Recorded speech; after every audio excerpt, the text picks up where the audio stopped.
খাইতে দেওয়া হয় না, গাদারে খাইতে দেওয়া হয় না, ফলে ওর উপরে যখন সওয়ার হয় তখন ঘোড়া গাদা না খাইতে খাইতে একদিন চার ঠ্যাং চারদিকে দিয়া জায়গায় সিটে মরা ছাড়া আর কোনো পথ থাকে না। আমাদের মানুষেরা খায় কি? সুবহানাল্লাহ। এই যে শবে বরাত আসতেছে, কি যে খাবে, দিশা আগের থেকে লিস্ট তৈরি হয়ে যায় কতটা আইটেম তৈরি করা হবে। রমজান মাসে আল্লাহ একটু কম টম মান্দায় খাবে, একটা রমজান মাস আল্লাহ দিলেন। সেই রোজার মাসে যে সারাদিন খায় না, এটাকে উসুল করে ইফতারের সময় সে যে কত খাবার, চোখ ছানা বড় হয়ে যাবে দেখলে। পেঁয়াজি, বেগুনি, হালিম, শরবত, তরমুজ, বেল, কলা, কচু, না কি খাইতে খাইতে মাগরিবের রক্ত শেষ। কয় ভাই নামাজটা কোন রকম পড়ে আসি, তারপরে খাবো না। আবার গেল নামাজ পড়তে, আবার এসে খাইলো, খাইয়া তারপরে আবার ভাত খাইলো। কেমনে যে খায় আল্লাহই জানে, গলায় আঙ্গুল দিলে পাওয়া যায় এরকম খাইয়া। তারপরে তারাবি পড়তে দাঁড়ায় না, জনমের মতো খাইলে পরে তো অলস হবে শরীর। তারাবি পড়তে দাঁড়াইছে, লম্বা কেরাত হচ্ছে, উনি রুকুতে আছে, ইমাম সেজদায় চলে গেছে, ওনার খবর নেই। অথবা উনি সেজদায় পড়ে আছেন, ইমাম কোথায় উঠে গেছে তার খবর নেই। সুবহানাল্লাহ। সুতরাং নিজে খাইয়া পেটটারে দুম্বার মতো সাইজ বানাইয়া কোনো লাভ নাই। পেট বড় বানাবেন না, সিনা বড় বানান। সিনা বড় বানান, সিনার ভিতরে কোরআন ধারণ করেন, মজা পাবেন।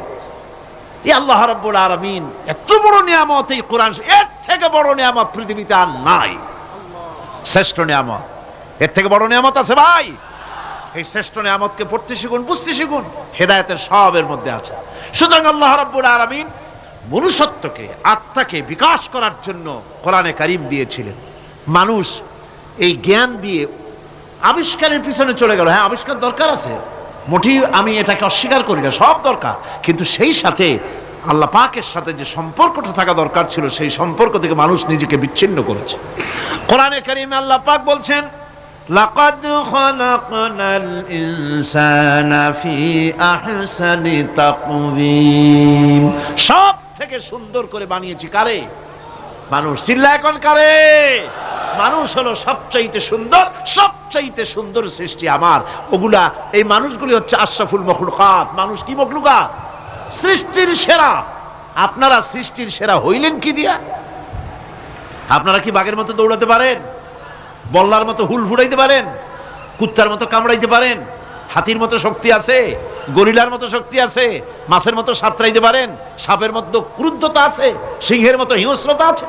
তো কিসের, কোন দিক থেকে আপনি আশরাফুল মখলুকাত হলেন? আশরাফুল মখলুকাত হয়েছেন জ্ঞানের কারণে। কিসের কারণে? সেই জ্ঞানটার জন্যই তো আপনি সৃষ্টির সেরা। এই সৃষ্টির সেরা মানুষ, সুন্দর মানুষ, এই মানুষ